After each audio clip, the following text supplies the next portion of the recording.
Я п'ю іналітер, чи може бути від нього кашель? А вже ж може від даного препарату від тиску бути кашель.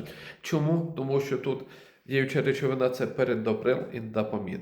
От саме цей перендоприл це належить до групи прилів, інгібіторів ОПФ. От саме він може як побічна реакція давати сухий неув'язливий кашель. Оце доволі просто.